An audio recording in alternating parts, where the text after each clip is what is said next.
Welcome back to Teach English Now. In the next few videos, we are going to talk about one of the fundamental problems with classroom language instruction and what you can do to help solve it. The problem is time.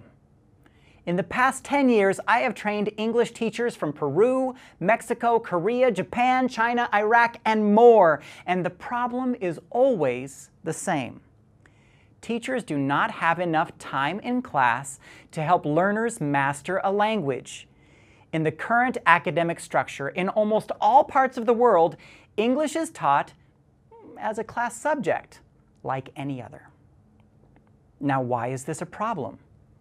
Well, the fact is that academic institutions don't seem to recognize what you already know very well, that language is not just learned, it is acquired. So institutions, high schools, junior highs, colleges, typically give teachers a 1-hour class, just like you would for math, history, or science, every day.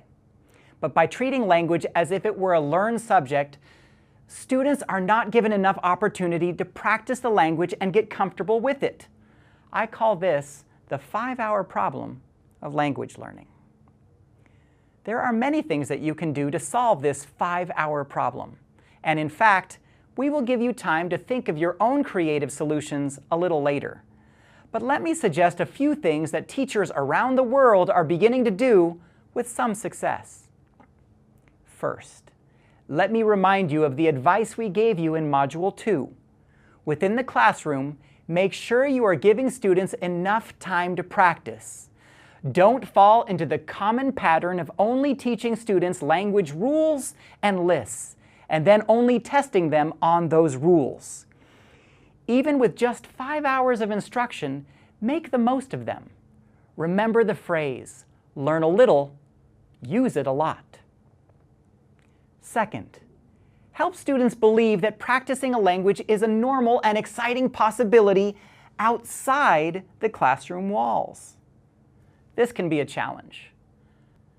Let me remind you of my own personal language learning experience. I had 5 years of Spanish classes growing up in Southern California. However, I never used any of that Spanish as soon as I walked out the class door. And I would have had such wonderful opportunities to use my Spanish if I had just made the connection between my class material and the real world outside. In fact, I had more opportunities than almost anyone I know. As I explained earlier, I have a mother who is a native Spanish speaker and a father who is a Spanish teacher. I had friends who were fluent in Spanish as well. I am certain all of these people would have been delighted if I had asked them to practice some of the Spanish I was learning in class.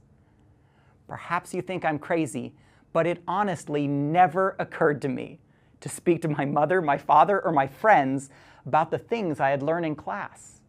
How can that be? Well, I think I would argue that the connection between academic life and real life, especially for young people, is often not clear. We often don't think about actually applying what we are learning, especially if we are not invited to do so. So your job, if you choose to accept it, is to invite students, to encourage students to step outside that door and use what they have learned. In the next video, we will talk about specific strategies to help you do this. I'll see you there.